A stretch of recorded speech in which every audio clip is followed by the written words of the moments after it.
in this episode of the Critical Oxygen Podcast. But you're otherwise not doing very challenging strength workouts. Those are reserved for the gym. Those are sort of like your speed workouts for the week, your harder workouts.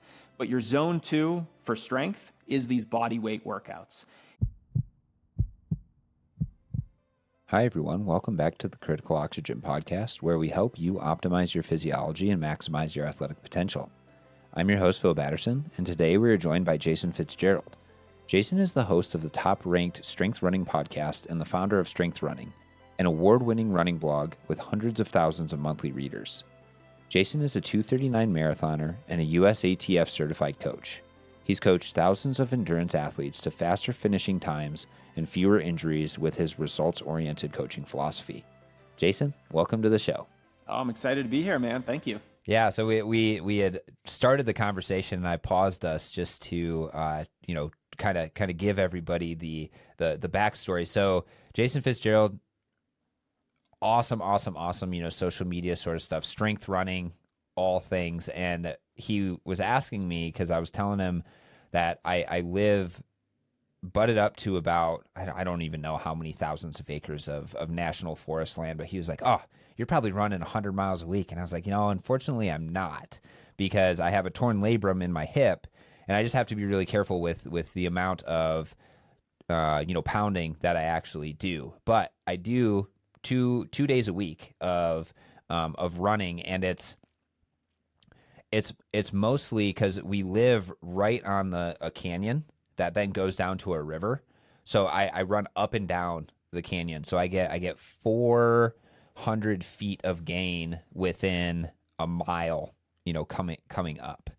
That's So legit right there. Yeah. So I'm like, okay, well, I'm not going to be training for, like road running and stuff like that. If anything, I'm going to be, training for like mountain running. Like that would be my thing. Well, with where you live, you probably have a good training venue for an aspiring mountain runner with that kind of elevation gain, all that kind of trails and off-road surfaces. You're on your way. Yeah, no, it's awesome. It's so much fun. And have you ever run the incline down in Colorado Springs? Yeah, the Manitou incline. Yeah. Yeah, I've broken 30 minutes twice, which is my Colorado Springs claim to fame. Yeah. So when I was doing my master's down in Colorado Springs it was like 2017 to 2019, that was my Saturday hangout spot. And I eventually got to the point where I'd wear a ruck pack that was like between 40 and 60 pounds, depending on the day. And I would try to do it, the incline plus whatever the trail is that goes down, as many times as possible. Trail, I think the bar trail. So I think I did that 3 or 4 times in a day one time. Oh my God. And that's a solid, the 12, 15 miles total with an extraordinary amount of gain. Yeah. So my PR on the incline was like, I think 24. Like That's really good, man. I tapered for it. I did everything I think right. I was like, okay, I'm just going to go out and I'm just going to crush it. And then I was talking to somebody on Instagram, and he was just like, oh yeah, have you ever seen this? I can't remember the guy's name. It's like Remy something, but one of the best mountain runners in the world who actually has the record on the incline. Do you know what the record is? It's like 16, 17, 18 minutes, somewhere in that time frame. 17.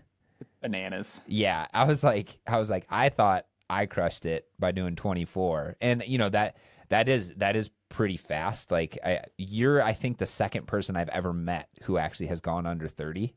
And that's just because I don't have a very, wide circle of runner friends and stuff. But everyone else was like, oh my gosh, I'm lucky to, get up it in 45 minutes to an hour.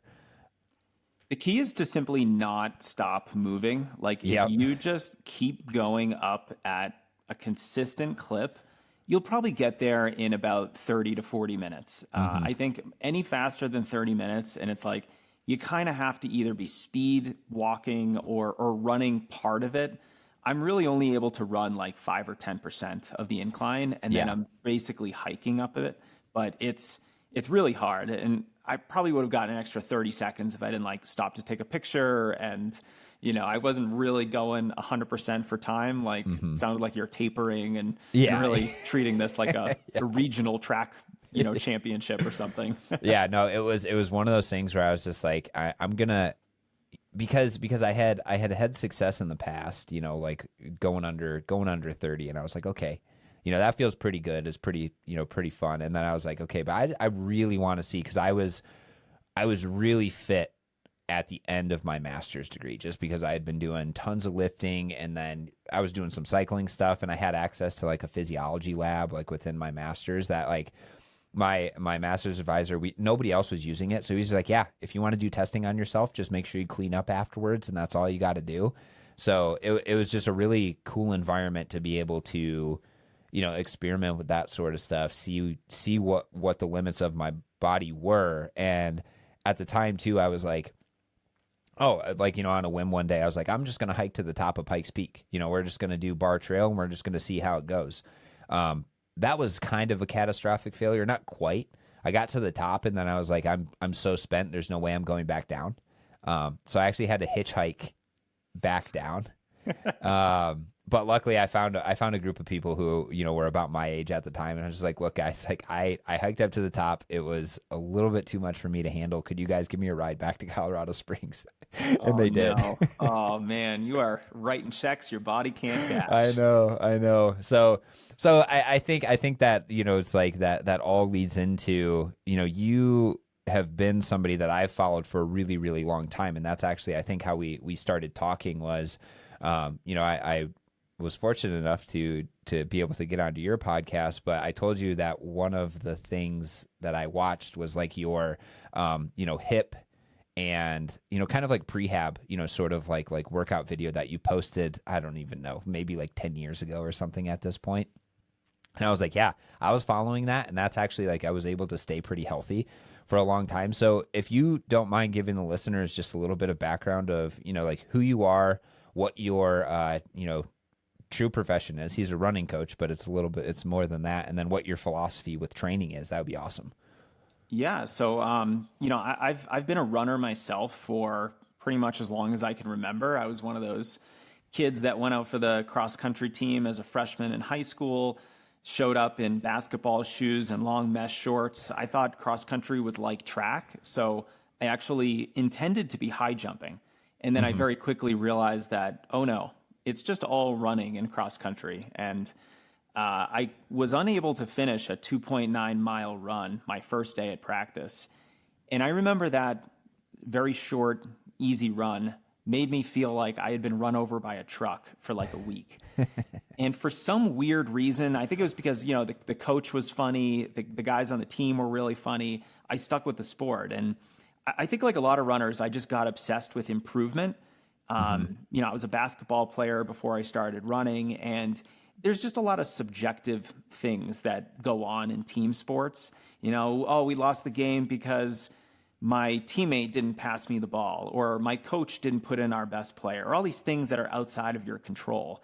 And what I loved about running was that most things are in your control. You choose how much you train, how well you execute that training. So I pretty quickly into my first season of cross country just fell in love with the sport and ran cross country, indoor track, outdoor track, all 4 years of my high school career. Then I went and ran at Connecticut College and did the same thing, and was just totally obsessed with getting faster and, getting involved in the track community at Connecticut College. And, when I graduated, most of my running friends sort of stopped running and they started pursuing their careers and things like that. But I just couldn't stop training and really got into some other races that I hadn't run before. I started running triathlons, duathlons, some longer cross country races, and then some of those longer road races, like a lot of us get into, like the half marathon and the marathon. And after my first marathon, it was really like an important hinge point in my running career, because I got hurt in my comeback to running after the 2008 New York City Marathon. It had gone okay for me. I think I ran 2:44, but I was hoping to run a lot faster. And, as there's a lot of college, track guys, I was like, oh, a 6-minute pace is so slow. Yeah. I'm going to be negative splitting, this marathon and running 5:30 pace through Central Park to finish up the New York City course. And that didn't happen at all. There were senior citizens blowing by me in the race, and it was a very humbling experience. Yeah. And I think it's important to have a humbling experience at a marathon every once in a while. It brings you back to earth a little bit. And it was at that point when I got injured.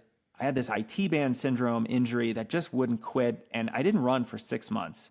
Wow. I saw 4 physical therapists. I spent most of the time just sitting on the couch watching reruns of House and eating sleeves of Oreos. It was a very depressing time for me, but I realized if I wanted to continue to do what I loved, I really needed to get my training right, figure out this chronic cycle of injuries that had been plaguing me for years, because I was very inconsistent. I just kept getting hurt. And it was at that moment that I, learned from all these PTs that I was seeing. I started being a much better student of the sport. And that's when I just sort of got into reading every single running book that I could get my hands on. And strength running was really born out of that time period where I started getting a lot more consistent with strength training. I started being more strategic with my own running because I was like, look, I'm getting hurt all the time. Excuse me. I'm getting hurt all the time. I think there's something wrong with my training. Let's make some modifications so that I'm really prioritizing injury resilience. And I started running really well. I was able to run more miles per week. I ended up running a new marathon PR, and it really opened my eyes to the fact that we don't have to just keep banging our head against the wall and getting these poor results and these chronic injuries. So strength running was really born out of my own frustrations with my failings in the sport. And my entire goal right now is to get runners to think more strategically about their training, to avoid some of these big common mistakes, to get strong, to focus on best practices. Let's not chase any fads or shiny red balls that, are really exciting. But ultimately, I think my training philosophy is really a big focus on the fundamentals, on hard work, on consistency, and on not taking any shortcuts. I think we're in a very fortunate time period right now where I think we pretty much know how to train distance runners. I don't really think we are going to have any dramatic breakthroughs in training science in the next 20 years. Because if you go back to the 50s, the era of Roger Bannister, everyone was doing extremely low mileage, very high intensity. Well, we learned that isn't quite as comprehensive as we thought. And then there was the era of the 70s and 80s, and Marathon Billy was winning the Boston Marathon, and that was an area of very high mileage, but relatively low intensity. And then we sort of flailed around a little bit in the 90s, and now there's been a pretty good resurgence of American distance running, especially on the women's side. And I think a lot of that has to do with the fact that we kind of know how to train runners. And so my training philosophy is pretty much the fundamentals and best practices with an emphasis on building the aerobic metabolism, with an emphasis on getting strong and staying healthy so that we can run consistently. No, I love that. I was telling my fiance this morning, is like my framework for developing any endurance athlete is consistency, specificity, and progression. I love it. And I think it's especially hard to keep that consistency in running because, what was the stat? Like, 72% of runners or something along those lines will get injured per year, or like, something crazy along those lines. And so that's why I only run two days a week, because I actually am able to progress in my running and my hill running by doing a lot of cycling work, because that's hardly any eccentric loading. And then I go and I just I also have fun just running up and down hills. Like it's one of those things where it's like, it's kind of punishing, but it's also like pretty freeing to be able to run as fast as you can up and down the hills. Like yesterday I was running right next to the river, and then, like the canyon 500 feet up is like right on this side. And it's just like, it's one of those things where you just don't get that with cycling indoors. So I was just like, from a flow state, it was just, I was feeling it. It was awesome. But yeah, I had to really take a step back and be like, okay, well, what's going to keep me consistent in terms of running? And it really has been reducing to, right now, 2 days a week. But it's tough. You know, that reminds me of something that I've been thinking a lot about in my coaching practice, which is, you know, the risk of injury as it relates to your training intensity. You know, there's an exponential injury risk increase when you start running a lot faster. So speed is a huge driver of running injuries. And so one of the things that I've changed in my own training is I don't run the brutally hard workouts that I used to run. And I much more err on the side of more aerobic base training. And it's funny that you mentioned your bike, because I just got a Wahoo Kicker Core indoor trainer. Heck yeah. And I'm going to be setting up my road bike on the trainer, especially now in the wintertime. It's just usually a little bit more difficult to get in as much running as I normally do. You know, I'm not getting into the beautiful front range here in Colorado like I normally do, and have all those amazing trails for me to run on. Can't do that in the winter. So I'm planning on just adding hours and hours of indoor cycling to my training, just to build that aerobic metabolism, just to layer on hours of zone 2 work, so that when I do go running, I can maybe focus a little bit more on quality. And that's just one way that I've subtly changed how I approach training to prioritize injury resilience, while at the same time focusing on what actually is going to make you a better runner, which is not all these brutally hard workouts, but it's volume and consistency over time. Yeah, and that's one thing that we do see is, and I've been doing a deep dive into like the literature of you know, like what is really the most effective way to approach training. And you touched on this, right? In the Roger Bannister era, they were just doing, you know, interval training all the time. So that's just like, you know, if you think about it, high intensity training. So they were just doing high intensity training. And then you had this shift, right? The pendulum shift to massive amounts of volume.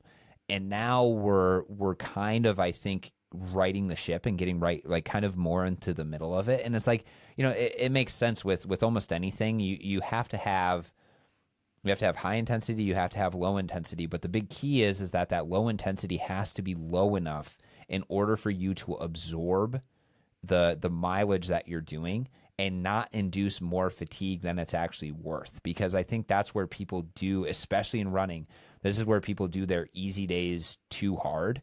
And then it just gets to a point where, you know, you have those overuse injuries and other things like that, because you're not allowing that easy work to actually allow you to accumulate volume, allow you to stave off fatigue and recover. You're just digging yourself into a deeper and deeper hole. And I think did you post recently, you know, like kind of like how much, you know, fatigue to adaptation you get per different intensity that you're doing? Yeah, it was a quick and easy graphic on relative recovery from different effort zones. So zone 1, you're going to be fully recovered the next day. Zone 2, you're also going to be recovered by the next day. But things start getting more and more extended if you get into zone 3, zone 4, zone 5. And, you know, I think the current focus on zone 2 is a good focus, because I think it's slowing enough runners down so that they can do more volume while reducing their injury risk, and then also create an environment in which they're actually absorbing all of the adaptations that they should be absorbing from all that volume. And then also, like, it just allows you to actually do a hard workout, where if you're running in zone 3 5 days a week, and then you go to run a track workout, it's going to be just really challenging. Your legs are going to be, you know, heavy, fatigued, a little bit lethargic. So I think there's a lot of reasons to slow running down. And, you know, thinking back to my college track days, where, you know, we tried to run every single distance run at 7-minute mile pace, no matter if it was the day after a really hard workout or a long run the day after a race, and us going to a party the night before where maybe we had one or more Bud Lights, Phil. We probably didn't have more than 2 in college. No, never more than 2. But, you know, when you're in those situations, you've got to just be realistic about what your physiology can handle. And I think one of the big mistakes that we made was like, look, you know, we've got a chip on our shoulder. We're these college track runners. We are good. We can run 7-minute pace. This is not hard for us. Our race paces are substantially faster than this. But we weren't really taking a physiological approach to our training on easy runs. We were taking a boneheaded college bro, the ego, perspective on our training. the ego approach, right? And that's so I was fortunate enough. I think I talked to this on your podcast, but I was fortunate enough to actually be able to go back and run at the junior college level when I was like 24 or something like that. And I think that really helped me not get caught into, some of that ego training, like we're talking about, because what I noticed is that like the best guys on the team, yeah, there are some guys, right, who are, those like anomalies, those genetic freaks who, like they could do their training at 7-minute miles and still crush everybody. But the guys that were the most effective were actually normally the ones that would run like recovery runs the slowest. And, they would like, it would be like laughably slow. Like they'd just be shuffling. But they were always able to get up for the races, get up for the, like the interval works that we would do. And there is something to be said about almost, like the zone 2 is good, but I think what people still overlook is the fact that you're just accumulating so much damage, especially if you're running on pavement, that it might even be better to just like reduce it even more. Do you ever have, like, if an athlete came to you, have you ever recommended them to just like do walk runs? If like, for example, I have people come to me all the time. They're like, yeah, my zone 2 is 170 beats per minute. I'm like, no, it's not. Like, it's definitely not. So let's actually figure it out. And then they're like, well, I can't maintain 130, 135 beats per minute by running. What do I do? So how would you respond to somebody in that sort of situation? In that situation, I think a walking protocol is a good one, because we obviously can't be running at a heart rate of 170 beats per minute every day. That is, for most people, that's a zone 4, zone 5 effort. Mm-hmm. And that's going to lead you to get hurt or overtrained or simply burned out psychologically from your training, that you just don't really have the drive to continue moving forward with it. So, I started coaching a runner a long time ago who was only a couple months into her running journey. She had just started. She had never done sports before. She was sedentary and a daily smoker. And the funny thing was, she had a lot of talent. It's almost mm-hmm. just like she started running. It's like, oh, actually, you're a talented athlete. You've just never done any athletics before. Mm-hmm. But we need to sort of wake up your aerobic system. You haven't really done any exercise for decades. You've been smoking every day for decades. And what I found was, on the one hand, yes, you need to take some walk breaks. We need to get that heart rate down a little bit. But on the other hand, there are some runners who simply need a lot of exposure to exercise, and then their heart rate sort of just levels out a little bit. Mm-hmm. I think this is often called aerobic deficiency syndrome, where with very little aerobic development, your aerobic system doesn't really know how to be in a zone 1, zone 2 effort level. You're just constantly getting into that high zone 4, zone 5 effort. This can be pretty common in a lot of power or team sport athletes who don't really do much aerobic exercise, but they're doing a lot of high intensity work. They might be doing a lot of power and strength work. So the anaerobic system is very highly developed, but their aerobic system is not. And so the key is just a lot of aerobic exercise. Mm-hmm. And so, for this particular runner, I tolerated heart rate zones for her that were higher than I normally would have liked. Mm-hmm. But I realized at the time, like, look, we need to sort of get you consistent for 2 months. And if I was really adamant about keeping your heart rate under 140 beats per minute, you'd literally never be running. So right. There's a little bit of a balance here. Like, of course, you can't be running in zone 3 all the time. And of course, you need to be doing some running. So we've got to split the difference often. Mm-hmm. But for the most part, try to stay in the right zones, even like you were saying, low zone 2 or maybe even high zone 1. I just did a really fun podcast with Matt Daniels. He's an ultra marathoner, but previously he was a 359 miler. So wow. He certainly has some speed. Yeah. And he loves zone 1 running. He's like, oh yeah, I'm running like 11-minute mile pace. I'm like, wow, for a 359 miler, that is an absolute shuffle. But he realizes and recognizes the compounding benefit of all that low intensity training that, even for someone who's that talented, if he's doing it, well, that should tell all of us, mere mortals, that there is still benefit in doing it, and we should try to be as consistent as possible with it. Yeah, that's something that on this podcast has kind of been, an uphill battle, because within the research community, right, we're always looking for what is the optimal way to improve X, right?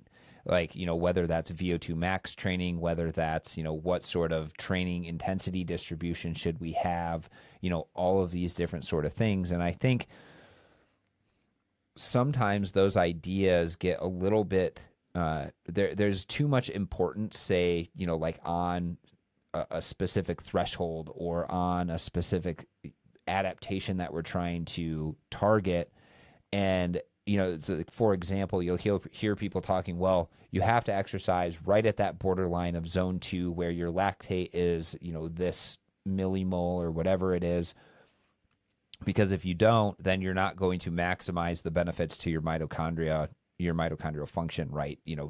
And while that's probably true, especially in running, and I'll keep saying this, is running is a different beast than, something like rowing, or, we'll say cycling or cross-country skiing or other things like that, which are primarily concentric contractions. Running is a combination of both. So you're going to be getting a lot of damage. If you're running at your zone 2 versus running, like zone 1, like the ultramarathoner that you're talking about, like you're going to be getting the majority of those adaptations. And, yes, while you might be leaving a few adaptations on the table, I can almost guarantee you that person who runs slower compared to the person who runs faster is probably going to have more consistency and more longevity in the sport. And that's really what we see is people who are consistent. Paula Radcliffe was getting better her entire career, right? And, her VO2 max was going down, but her efficiency was going up. So it's that consistency over time that's really going to result in, you actually realizing your full potential. And it's almost, yes, there are limitations when you do get, start to get really like a lot older and other things like that. But I think for most of us, we don't truly realize our full potential because we are unable to stay consistent for years and years and years. And that's why Eliud Kipchoge has been so good and so consistent, or is because he's been so consistent. So that's kind of my philosophy on it. Yeah, I think it's a really good one because, this very much reminds me of blending the art and science of running into one approach where, and forgive me, I'll poke the researchers a little bit and all the physiologists that's on totally a physiologist podcast. My God, I am bold.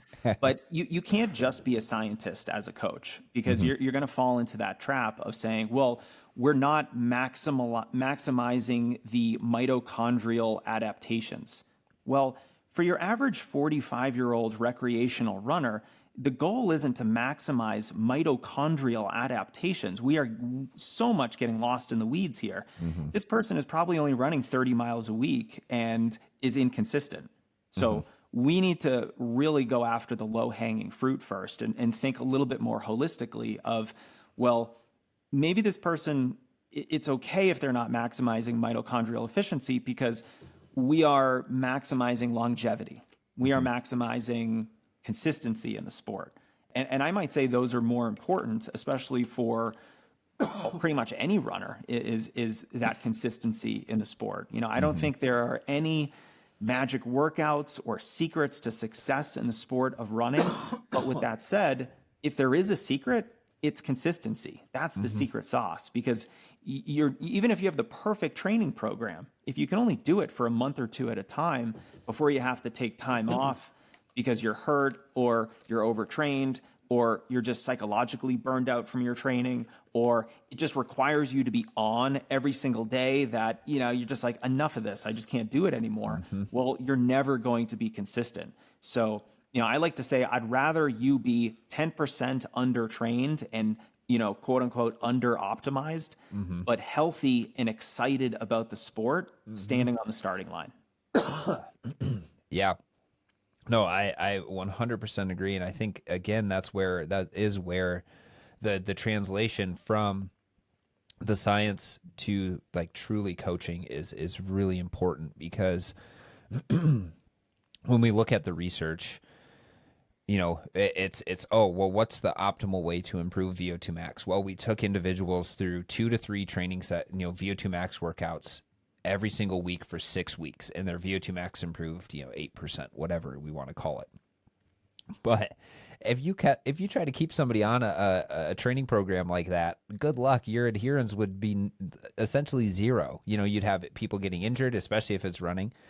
You'd have people not wanting to do it, or they would start to just refuse to actually do it. When I did a high intensity interval training study when I was doing my PhD, and I don't think you'd be surprised, but I took sedentary individuals through 7 high intensity interval training sessions. So what we would do is we would do 1 minute on, 1 minute off. And the 1 minute was like really hard. And then it was like, as much rest as you needed. And we'd repeat that every other day for 14 days.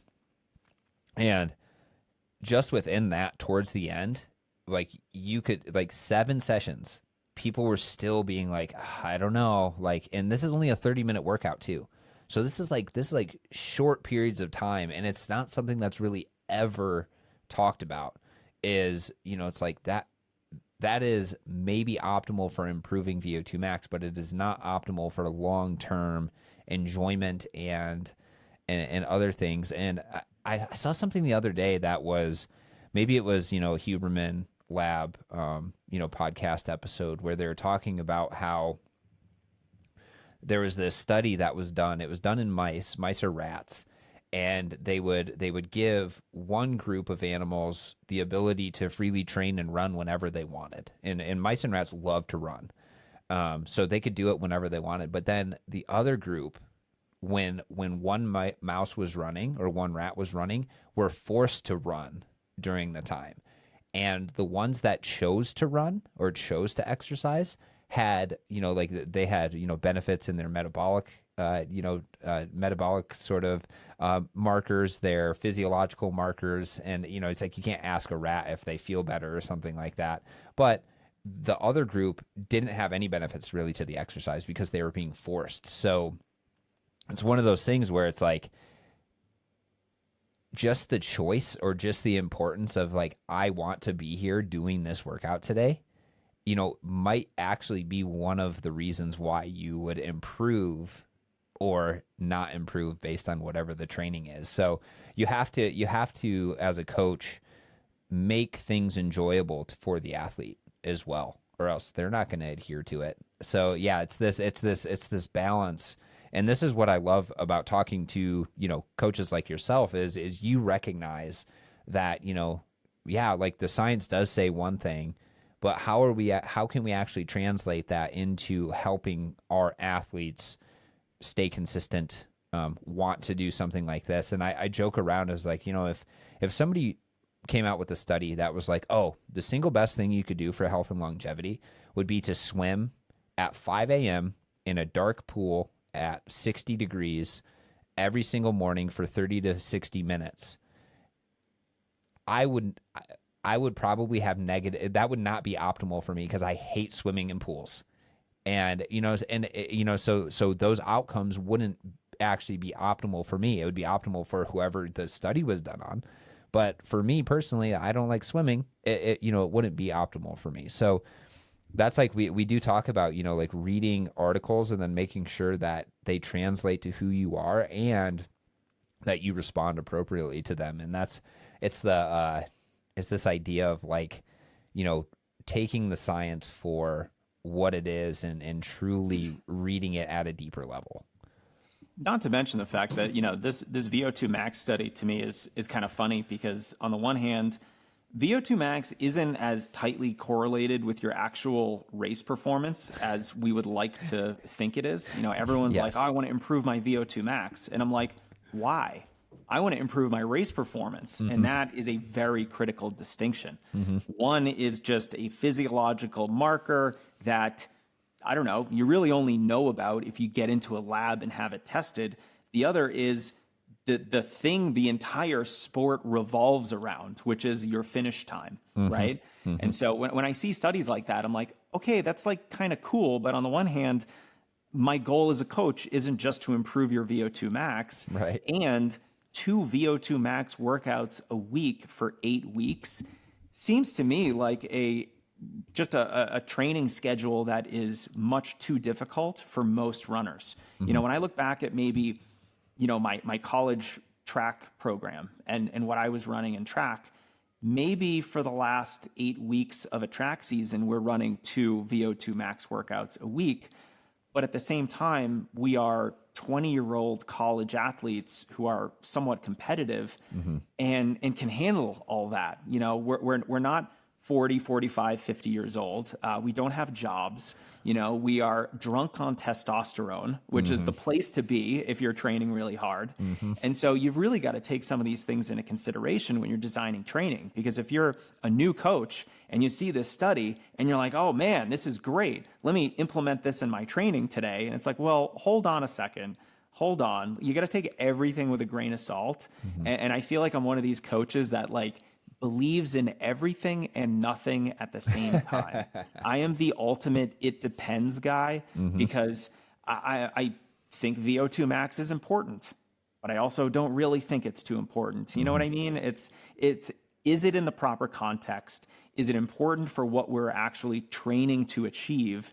And is it important for you as an individual? Because sometimes, you know, it's just not something we should focus on at this stage of your running career. So yeah, I mean, I on the one hand, I love studies, but on the other hand, I'm like, you know, let's really, you know, take this with a big grain of salt. And that's the challenging thing, because on social media, right, you know, like I want to help people get better.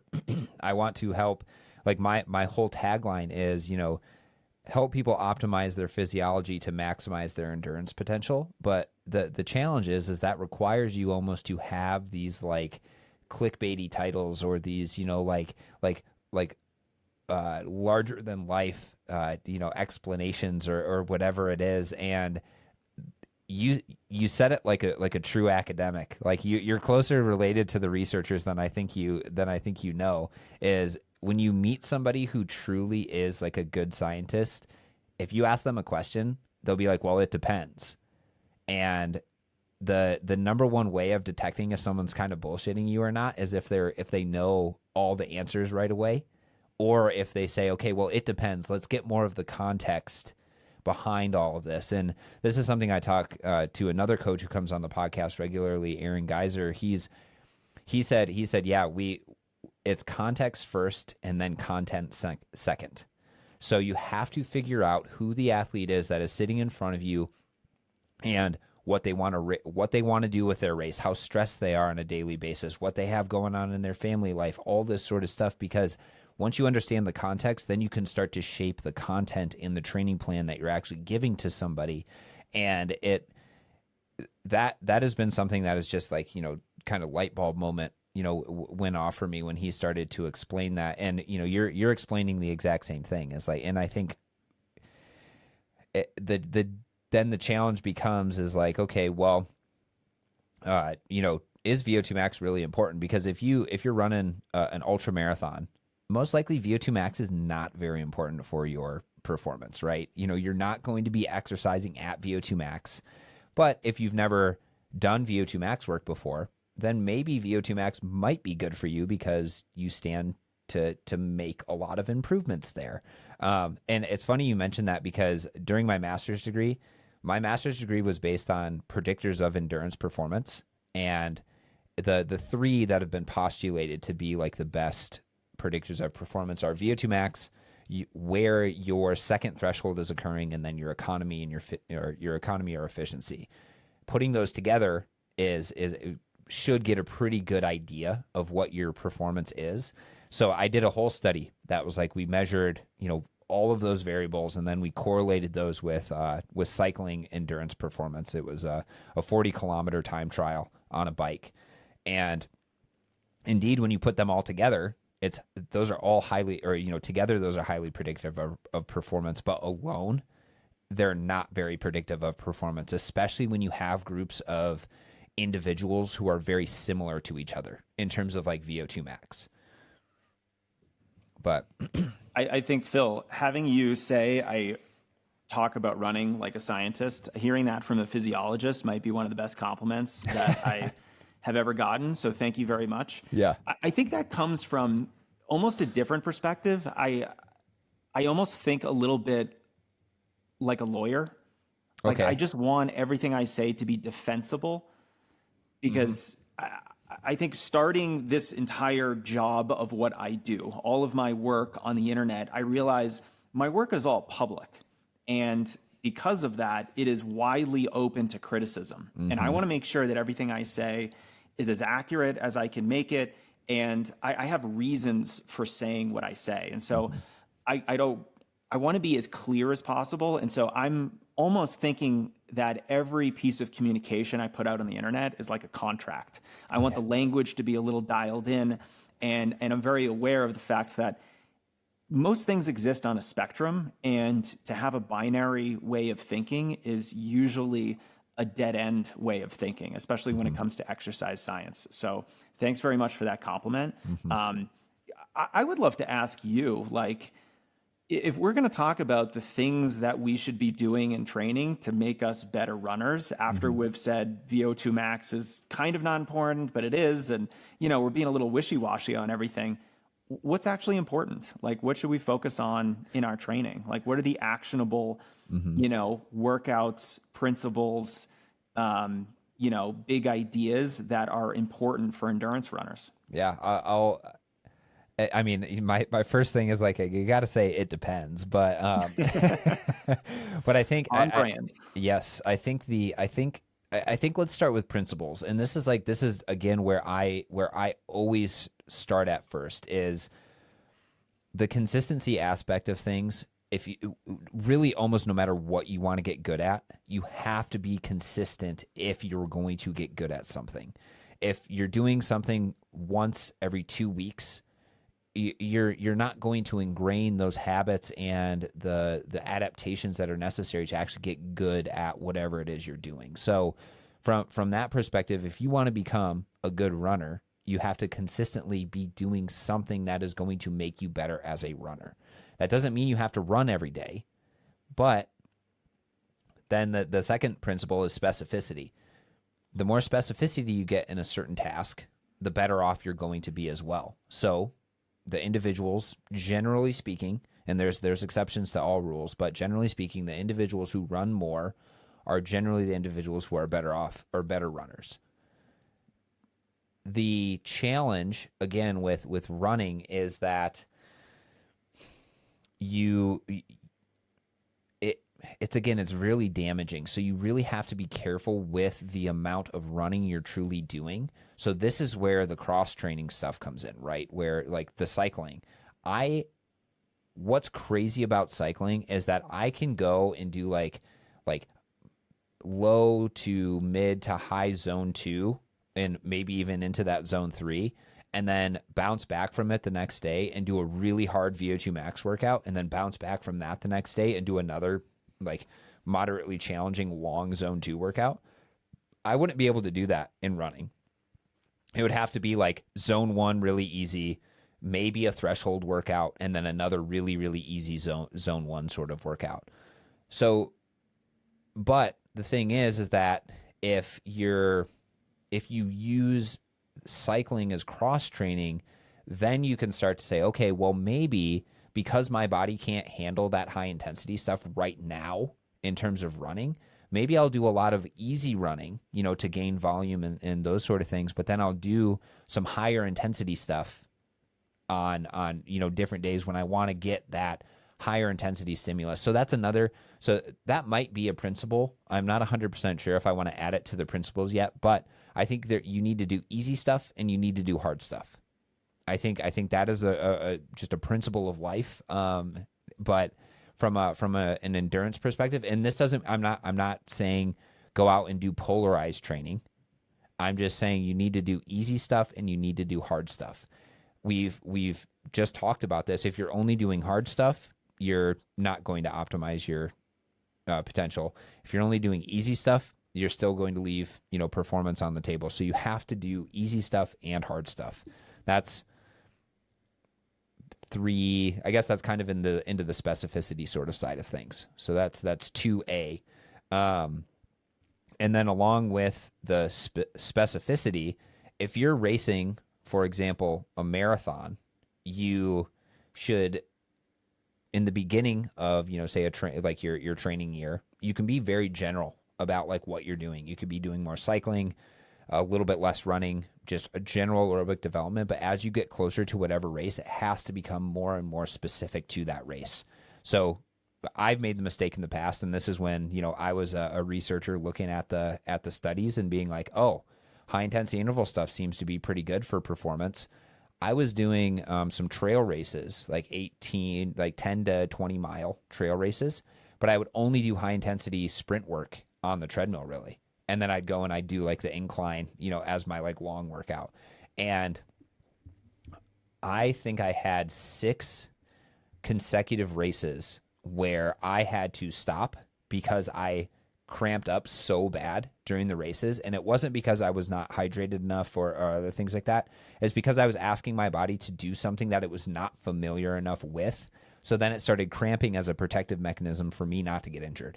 I was so strong, during those sort of things, but I was only doing, the treadmill work.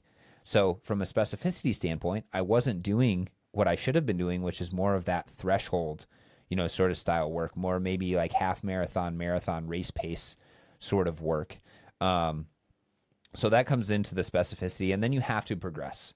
So, in this progression, there's not a best rule for it, but I definitely think with running, it's maybe 1 to 3% in terms of the training load. So both volume and intensity that you're undertaking. And this could be maybe even every 2 weeks or so, depending on who you are, where you're at. So does that kind of answer your question? I think it's the 3 principles that I almost always exclusively look at. And then from there, you can start to get a little tweaky fancy with it, right? In terms of the specificity. So you say, okay, well, I noticed that maybe my like I went and I got some physiology testing because I was at that point in my training where I was like, okay, it warrants some physiology testing. My VO2 max was actually pretty low, and my second threshold was butted up right against that. Like there's nothing wrong with that, but if your VO2 max is limiting your second threshold, then maybe you need to do some VO2 max work to actually bump that up. So again, specificity, that's a specificity of physiological adaptation, not a specificity for racing. But I think, that it all kind of plays into it. I love it. That was great. Yeah. I think it very much tracks my training philosophy. I love your point of you need to do things that are hard and you need to do things that are easy. And that sounds like super simple, but the way I think about that and kind of implement that in my coaching philosophy is, I think of intensity existing on this spectrum, right? Mm-hmm. On the one side, you have maximum velocity, 100% effort sprints. On the other side, you've got your super easy zone 1 shuffle. Mm-hmm. I think most runners should spend most of their time on both ends of that spectrum. Let's do strides, hill sprints, what Jack Daniels might call an R or repetition workout, mm-hmm. very short reps, but very fast. And then we're also doing a lot of easy running, high volume. We're always building that aerobic metabolism. And then the workouts, can be like those short reps. It can be a lot of threshold work, half marathon pace. And in the middle is where I get the most cautious. This mm-hmm. is when you're doing 800 meter, 1,000 mile repetitions at 5K pace or mm-hmm. some VO2 max effort, long reps at a VO2 max effort. And that's where you can get the really high injury risks. That's where, you really just get burned out more from your training. Mm-hmm. And so when I see, for example, that study, 8 weeks of 2 VO2 max workouts a week, I'm like, oh man, that is either going to leave runners injured, burned out, or they might have like a week where they can like run a PR and, mm-hmm. They're feeling great, but then they sort of fizzle out afterward. Mm-hmm. And, this concept is sort of gets down to, I don't know if you've ever read that book, Training for the Uphill Athlete. I think it's really fantastic. You should check it out. Okay. And they talk about capacity versus utilization. And so this really changed how I think about workouts and really, if you were to simplify what you get from certain running workouts, capacity workouts are basically lactate threshold and slower. They're aerobic. They build your capacity for more training. You're getting more mitochondrial development. You're improving your body's ability to both use and shuttle lactate. It's essentially just improving your body's ability to run more and do harder training in the future. And then there's utilization workouts, which are like, those VO2 max workouts. And those help you get more efficient with the fitness you already have, where the capacity builds your fitness. And you need both, obviously. But I think if we're going to focus on one or the other, most of the time we should be focusing on building our capacity and just being a little bit more cautious with a lot of those utilization workouts. So I think ultimately I'm a little bit more of like a developmental coach. Okay. I like to develop athletes rather than getting super specific all the time. Like I have runners be like, why am I doing a threshold workout? I'm running a 5K. And I'm like, well, because threshold workouts make you into a better runner. That's why we're going to do them. They're improving so many physiological aspects of your body and your ability. We shouldn't ignore that so that we can only do 5K pace workouts.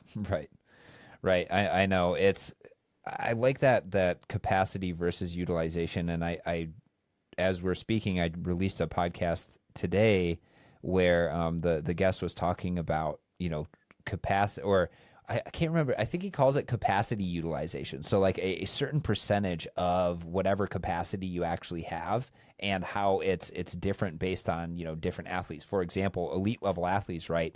Like a borderline sub 2 marathoner can run at their second threshold at 96% of their second threshold for 2 hours. Whereas, mere mortals, we might be like an hour or something like that. So he was talking, kind of, I think to the same sort of idea, is that developing your capacity by doing more of that threshold work, pushing that threshold higher, doing other things like that, you're going to accumulate a lot less fatigue, especially in running, compared to, like going out and pounding on the track and doing, like the traditional, 5 minutes on, 5 minutes off, mile repeats. And this is what we see. I was fortunate enough. I was coached I coached an athlete who is in high school right now for cross country, or over the summer, and then she, trained with her coach the rest of the fall, but she qualified for the Nike Nationals. And one of the things we were really, really worried about, or at least I was worried about, was her over racing and over implementation of VO2 max training throughout the season. Because what you see is that pretty much at the very beginning of the season, what a lot of coaches like to do is like, okay, we're going to start, doing some more VO2 max work. And they try to fit in, like 2 workouts, maybe like a week, where it's like VO2 max and then a really hard 5K race or something like that. And those I would both say are probably a little bit more on the utilization, side of things. And for her, I was like, okay, well, we only need her to maximize her performance for states, because we wanted to win states, and then the Nike regional. And there was one more race like during the season where she wanted to do really, really well. So I kind of like, as opposed to saying, oh, you're not racing, we would say, okay, what I want you to do is just beat the girl by 1 second. Like, so you're not doing a VO2 max workout. It is more of that threshold workout. So we can extend that period of time that you're actually building your capacity throughout the season. So then when you get to the end of the season, you're not, so burnt out that you don't want to do it anymore, because that's when the most important things are happening. Yeah. This very much reminds me of my own cross country seasons, both when I was in high school and in college, because, I think in hindsight, I had really good coaches, and they knew that our teams were pretty good and that we were going to be in the postseason. And we needed to really save our best performances for November instead of early or mid-September. And so a lot of our early season races were like, okay, you've got a 5K. We are going to run the first 2 miles kind of at threshold. In dual meets, we would often run with the first runner on the other team because we were a fairly dominant team. And then, at the 2 mile mark would be like, all right, buddy, we got to go. We're going to start racing now. And then we would make the last mile hard. Or similar things in college during 8K cross country, we might take the first 3 miles easy and then really race the last 2. It was just a way to make the races a little bit easier, I think both physically and psychologically. And that's probably a whole other conversation, is like, you can't race to your maximum ability week after week for like 3 months solid. It is psychologically draining.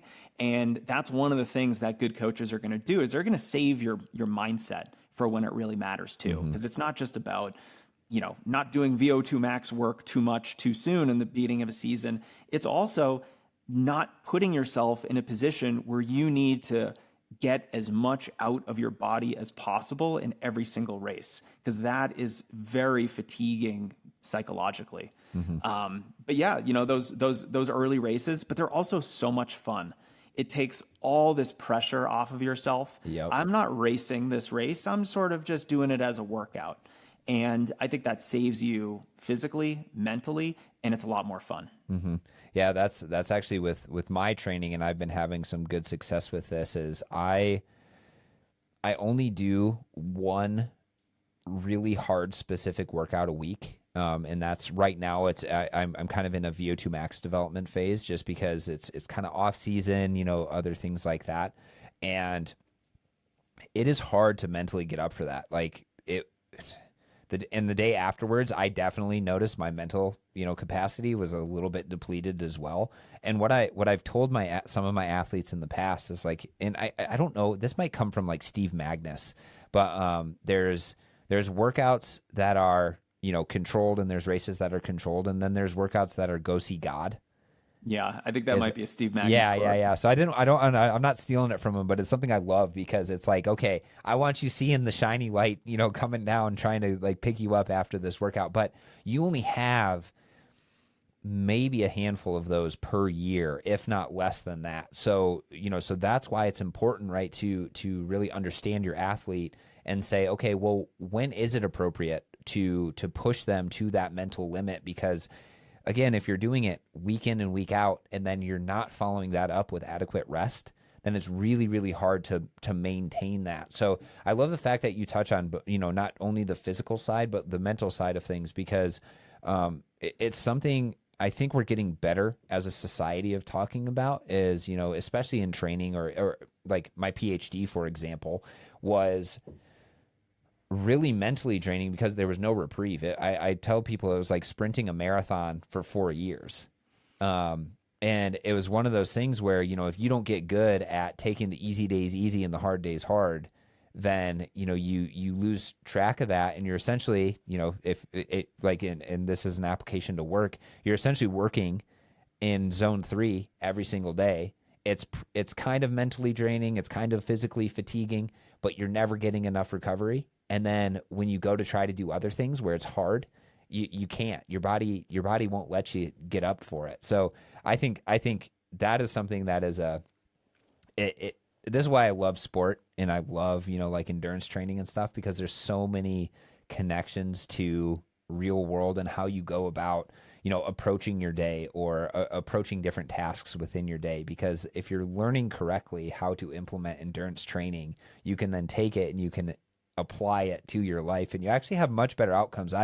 Ever since my PhD got over, I've been really, really trying to be like, okay, if I'm going to have, like marathon recording days for podcasts and stuff, I have to follow that up with days of less stress in terms of, like wanting to impress people on the podcast, making sure you're prepped for the podcast, other things like that. So, yeah, what are your thoughts on that? I think you're 100% right. And if I wasn't a runner, I don't think I would be as successful in other areas of my life, because it taught me, Yeah, that value of, hard, easy days. If you have a hard day, you're going to need an easy day the next day. And that's true professionally as it is athletically. And you're absolutely right. If I have a day where, I'm going to batch record a couple videos and go on a podcast, and I'm putting the finishing touches on, a monthly column for Trail Runner magazine, and I've got 2 coaching calls, I might need to go for a long trail run the next day and clear my head, because that's just been a really difficult day for me. And, I think the number of people who have come from sport and used their lessons to, go coach executives at Fortune 500 companies is just very indicative of the fact that if you get good at a sport, you are learning lessons that are then applicable to almost every area of your life. And it was funny when you were talking about getting your PhD and making sure that every day wasn't super hard and giving yourself rest days, because I'm like, are you describing parenting right now? Because it sounds the same. Yeah, no, and that is something that I'm just trying to learn and teach myself, is like, and it's really hard for, I mean, you can speak to it as an entrepreneur as well, right? There's always a list that is longer than what you actually can do in a given day. So you have to learn how to prioritize. You have to learn how to, choose what is going to move the needle forward as much as possible, while also allowing me to maintain my sanity. And that's like, I do a hybrid of things now, where it's like I train every day, but sometimes it's easier. For example, today it was like I got on the bike and it was laughably easy. Like I had a conversation like this with my fiance, and it's great because it got the blood moving. I was able to enjoy it. I was coming off of a couple hard days. But I also knew that I was going, I wanted to perform well for like the 2 podcast episodes that I was going to be recording too. So, it is amazing, all the parallels, and it's really cool. So I want to switch gears just a second, because the name of your company is Strength Running, and we have not talked about strength training other than the one video that I talked about watching. So with the last little bit of time, how do you approach strength training, and has that changed based on research that has come out saying, oh, well, maybe heavy lifting, plyometrics, other things like that is more beneficial for performance variable changes? Yeah, my thoughts on strength training have certainly evolved substantially, even from, 10 years ago. I used to think that runners didn't need to do any strength training, especially for their legs, because, hey, we're exercising our legs every day when we go running. But that is the silliest perspective to have. I think the science is pretty clear that weightlifting is very beneficial for endurance runners. I would say that when I first started strength running in 2010, I was much more focused on body weight strength routines and really pulling from the world of physical therapy to do a lot of that work as prehab.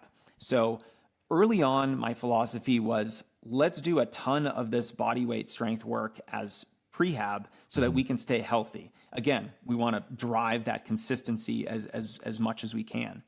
And layering on that kind of strength work onto an already well-designed running program is probably one of the best ways that you can stay healthy. Like number 1, let's get your training right. And then number 2, let's start strength training. But I would say maybe 5 or 6 years ago, I really started recognizing the power of heavier weightlifting, plyometrics, more power-based movements. And this really, I was just reading more about forces and like force development. And if you want to be fast, you need to be able to impart a lot of force into the ground. And so what does that actually mean? That's really a function of power. And power is really strength times speed. And if you don't have strength, you can't really do much with your speed.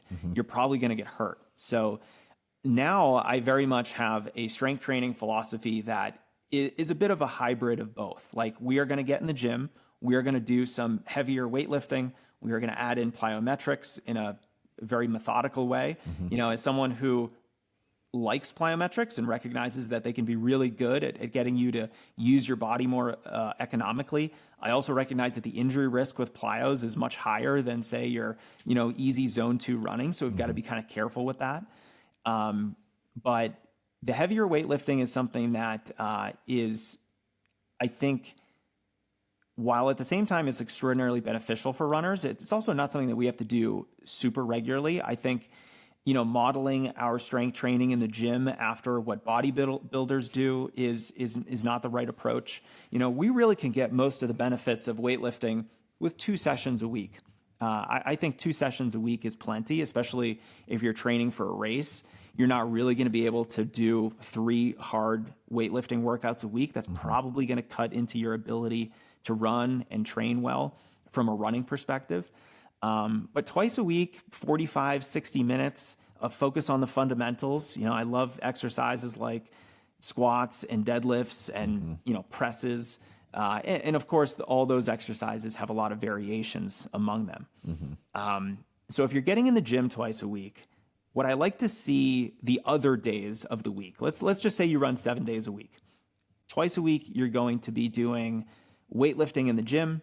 The other 5 days a week, I want to see you sandwich your runs in between a dynamic warm-up and a 10 to 20 minute body weight strength routine. It doesn't have to be very hard.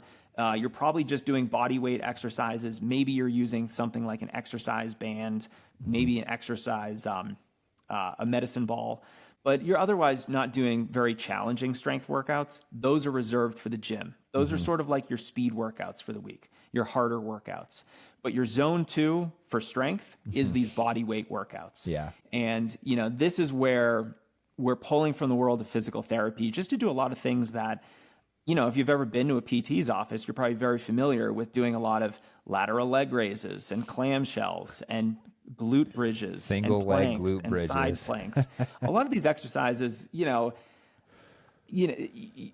can read studies that say, if you want strong abs, you should squat because the ab activation is so much higher in a heavy squat. And then again, I kind of put on my coach's hat and I'm like, yes, that's true, but we're going to do both because we can't squat heavy every single day. Right. And I think some of the postural benefits that we get from a lot of the body weight exercises, because some of them are like isometric exercises. You're really just holding a position. And a lot of the times when we're running, we're holding certain positions, like when we're in the stance phase of the gait cycle. We need to be able to hold that position at speed while our body is undergoing all these different forces, rotational forces. We really need to make sure, I'll borrow a phrase from a prior podcast guest, we need to be able to steer our ship. If we are accurately steering our ship, despite all these forces, we're doing a good job. And that does require a lot of strength. So that's basically my strength training philosophy in a nutshell. Let's lift heavy weights twice a week. Let's sandwich our runs. We got a dynamic warm up. That's really not strength training, although some strength exercises are included. And then we're going to do about a 15-minute body weight strength workout after each one of our runs. Not only is that going to improve our strength, but it also acts as a nice cool down after running. And it's just a lot easier than going from, say workout to sitting in your office desk chair. I think anyone who's done that has gotten up after an hour and realized that their body just feels terrible. They're nice and tight and their legs feel super heavy. So the strength workouts give us a lot more than simply strength. I 100% agree. And going back to that, easy and hard, and you have to do both. That's exactly what it is, right? And no, I'm not gonna say anything else about it because I think you did a perfect job of summing that up. Do you have any? I'm sure you have a bunch of YouTube videos on it. Do you have any YouTube videos that could give listeners who are interested, maybe a basic, strength training sort of guide, and then a prehab sort of thing? I can link. I think I have the same video, but if we had those two for people, I think that would be really valuable, and I'll just put those in the show notes down below for anyone who's interested. Yeah, I'll put together some resources for you because I certainly have both videos and more in-depth articles that might provide a little bit extra context and flavor around how to think about your strength training as an endurance runner. Because I think, there's so many aspects to it that we have not even gone over, like running economy, there's the whole longevity aspect of it. Last month I turned 40 and I need to be strength training more regularly now that I'm a master's runner, because as soon as guys hit 40, their muscle loss really starts to accelerate. So there's a lot of things that we need to think about as runners, particularly aging runners. And yeah, let me send you some good resources for that. Awesome. Yeah, I would appreciate that, and I'm sure a lot of the listeners would appreciate it too. I will. Jason, this has been an awesome conversation. I really appreciate you coming on the podcast, and I appreciate your support because I'm a little podcast. You're a big podcast with a big following and everything like that, and you've allowed me to come onto your platform, and you've came onto this platform as well. So I really, really appreciate it, and I'm hoping that this is a start of a long working relationship that we can have, because you share a lot of amazing information, and I hope that with my physiology background I can kind of fill in some of the maybe the gaps where people are like, oh well, I want to know more of the why. So I really appreciate it. Thank you so much for coming on. Oh, thanks, Phil. It was a super fun conversation, and likewise. I mean, I think one of the things that I love, because I'm such a running nerd, is that I just love surrounding myself with all the people that might be sitting around a table helping the best runner in the world optimize their training. So, you've got your exercise physiologist and your strength coach and your sports psychologist and physical therapist, and all these people who are advising the athlete on how to maximize their potential. I just love being around those kinds of people and having those conversations. And you just do such an amazing job of making some of these physiology concepts digestible for the average runner, because look, I'm not running a physiology lab over here. I am coaching runners. I am communicating and educating runners on different topics. So I certainly rely on folks like you to fill in those gaps, like you said, and help me with the science so that I can map it onto the day-to-day training that my runners are doing. So thanks for what you do. And I hope folks have enjoyed this conversation. Yeah, no, I'm sure they will. If you guys have any questions, if you're on YouTube, leave a comment down below. And we can actually tag Jason, because he has his own YouTube channel. So if it is directed at him, what's your YouTube channel name actually? I think it's just strength running. Yep. So do an @strength running. I'll put that in the show notes, and then you can find Jason on Instagram, probably any other social media at it's Jason Fitzgerald, but I think most of them are @strength running. Yeah. So actually, my Twitter and Instagram are Jason Fitz1. Okay. And then, the podcast is the Strength Running Podcast. I think strengthrunning.com. And then the YouTube channel is just Strength Running. Awesome. Yeah, I'll have that all sorted out for the show notes as well. You guys can, as always, find me on Instagram at Critical02 if you have any questions about this conversation or any of the other conversations I have on the podcast or anything like that. Let me know, and we'll catch you guys in the next one.